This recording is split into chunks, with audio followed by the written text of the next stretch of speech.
ನಿಮಿಷ ಅಲ್ಲಿರ್ತಕ್ಕಂತ ಕರ್ನಾಟಕದ ಎಲ್ಲಾ ಕನ್ನಡಿಗರು ಸರ್ ಮೇಲೆ ಅವರು ಎಲ್ಲ ಮಾಧ್ಯಮದವರು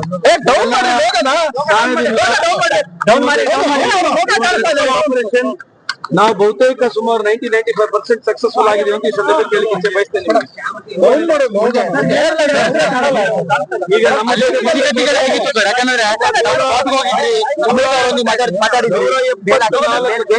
ಕನ್ನಡಿಗರನ್ನ ಕರೆತಂದಿದ್ದೇವೆ. ಇನ್ನ ಕೆಲವರು ಜಮ್ಮುನಲ್ಲಿದ್ದಾರೆ, ಕಟ್ರಾದಲ್ಲಿದ್ದಾರೆ. ಅವರಿಗೆ ನಾವು ಮಾರ್ಗದರ್ಶನವನ್ನು ಕೊಟ್ಟಿದ್ದೇವೆ. ಅಲ್ಲಿ ಲೋಕಲ್ ಅಧಿಕಾರಿಗಳ ಚರ್ಚೆ ಮಾಡಿ ಅಲ್ಲಿ ಏನು ಲೋಕಲ್ ಇನ್ಸ್ಟ್ರಕ್ಷನ್ಸ್ ಇರ್ತದೆ ಸೇಫ್ಟಿಯನ್ನ ಗಮನಕ್ಕೆ ತಗೊಂಡು ಅವರಲ್ಲಿಂದ ಅವ್ರ ಪ್ಲಾನ್ ಗಳನ್ನ ಮಾಡ್ಕೊಳ್ಳಿ ಅಂತ ಹೇಳಿದೀವಿ. ಆದ್ರೆ ನಮಗೇನು ಮ್ಯಾಂಡೇಟ್ ಇತ್ತು, ವಿಶೇಷವಾಗಿ ನಾವು ಶ್ರೀನಗರಿಗೆ ಹೋಗ್ಬೇಕು. ಶ್ರೀನಗರಲ್ಲಿರ್ತಕ್ಕಂತ ಕನ್ನಡಿಗರನ್ನು ವಿಶೇಷವಾಗಿದ್ದಾರೆ ಯಾರು ಸಿಲುಕಿದ್ರಿ ಈ ಒಂದು ವ್ಯವಸ್ಥೆಯಲ್ಲಿ ಅವ್ರನ್ನೆಲ್ಲರನ್ನ ಸುರಕ್ಷಿತವಾಗಿ ಕರಿತರ್ಬೇಕಂತ ಸನ್ಮಾನ್ಯ ಮುಖ್ಯಮಂತ್ರಿ ಅವರು ನಮಗೆ ತಾಕೀತನ್ನು ಕೊಟ್ಟಿದ್ರು. ಆ ಕೆಲಸವನ್ನು ನಾನು ಮಾಡಿದ್ದೀನಿ. ಈ ಸಂದರ್ಭ ಕೇಳಲಿಕ್ಕೆ ಇಚ್ಛೆ ಬಯಸ್ತೇನೆ ಸರ್. ಅಮಿತ್ ಶಾ ಅವರನ್ನ ಭೇಟಿ ಮಾಡಿದ್ರಿ, ಯಾವ ರೀತಿ ಪರಿಸ್ಥಿತಿ ಇತ್ತು, ಸಿಚುವೇಶನ್ ಹೇಗಿತ್ತು ತಾವು ಹೋದಂತ ಸಂದರ್ಭದಲ್ಲಿ ಅಂತ? ಆ ಪರಿಸ್ಥಿತಿ ಹೇಳಕ್ ಆಗುದಿಲ್ಲ. ಅದು ಯಾವ್ದು ಮಾತನಾಗಿ ಹೇಳ್ತಕ್ಕಂತ ಪರಿಸ್ಥಿತಿನೇ ಅಲ್ಲ ಅದು. ಇದು ನನ್ನ ಜೀವನದಲ್ಲಿ ಈ ರೆಸ್ಕ್ಯೂ ಆಪರೇಷನ್ ನ ಕಥೆಯನ್ನು ನಾನಂತೂ ನೇರವಾಗಿ ನೋಡ್ಲಿದ್ರು ಕೂಡ ಕೇಳಿದ್ದೇನೆ. ಈ ಕಥೆನ ಕೆಲವಾರು ಜಾಗದಲ್ಲಿ ನಾನು ನೋಡಿದ್ದೇನೆ ಕೂಡ. ಇದು one of the most horrible ಇರ್ತಕ್ಕಂತ ಎಕ್ಸ್ಪೀರಿಯನ್ಸ್. ಜನರು ಯಾರದನ್ನ ಬಹಳ ಹತ್ತಿರ ನೋಡಿದ್ದಾರೆ. ಇದನ್ನ ನಿಜಕ್ಕೂ ವಿಶೇಷವಾಗಿ ಕೆಲವು ಹೆಣ್ಮಕ್ಳು ಅವ್ರ ಗಂಡಂದ್ರ ಹೊಡೆದ ಸಂದರ್ಭದಲ್ಲಿ ಹೇಳಿರ್ತಕ್ಕಂತ ಧೈರ್ಯ ಏನಿದೆ, ಬಹುತೇಕ ಈ ದೇಶದ ಹೆಣ್ಮಕ್ಳು ಮಾತ್ರ ಈ ರೀತಿ ಮಾತನಾಡಬಹುದಂತ ಮಾತನ್ನ ಈ ಸಂದರ್ಭಕ್ಕೆ ಮಾತಾಡಿದ್ರಿ. ಸೆಕ್ಯೂರಿಟಿ ಲ್ಯಾಬ್ಸ್, ಇಂಟೆಲಿಜೆನ್ಸ್ ಲ್ಯಾಬ್ಸ್ ಬಗ್ಗೆ ಈಗ ಸದ್ಯಕ್ಕೆ ಮಾತನಾಡೋದು ಬೇಡ. ನಾವಿಲ್ಲಿ ಯಾವ್ದು ರಾಜಕೀಯವಾಗಿ ಮಾತನಾಡಕ್ ನಾನು ಹೋಗುದಿಲ್ಲ.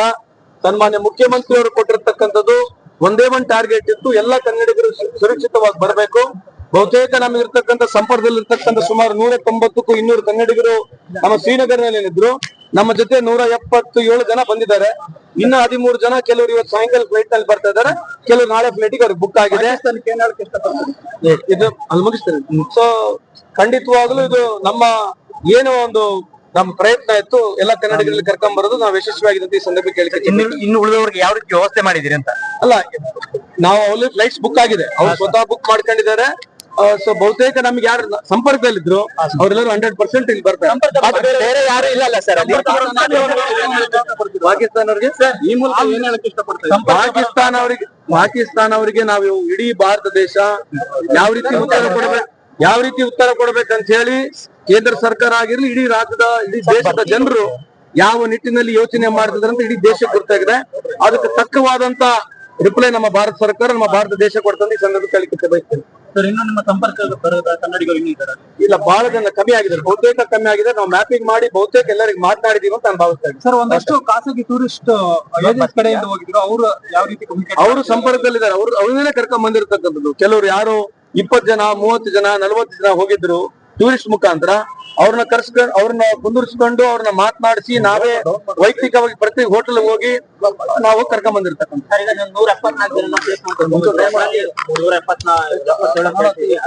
ತುಂಬಾ ಅಪಾಯದಲ್ಲಿ ಸಿಕ್ಕಾಕೊಂಡ್ರು ಅಂತ ನಾವು ಸಿಕ್ಕಾಕೊಂಡಿದ್ದೀವಿ, ಬಂದ್ರೆ ನಮ್ ಬಚಾವಾಗಿರ್ತಾರೆ.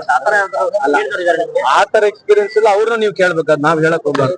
ಏನಾದ್ರು ಹಂಚ್ಕೊಂಡ್ರ ಅಂತ ಆತರ ಎಮೋಷನಲ್ ಆಗಿ ಹಂಚ್ಕೊಂಡಿರ್ತಕ್ಕಂಥ ನಾವ್ ಹೇಳಿದ್ರೆ ಸರಿ ಆಗಲ್ಲ. ನೀವು ಅವ್ರನ್ನೇ ಕೇಳ್ಬೇಕು.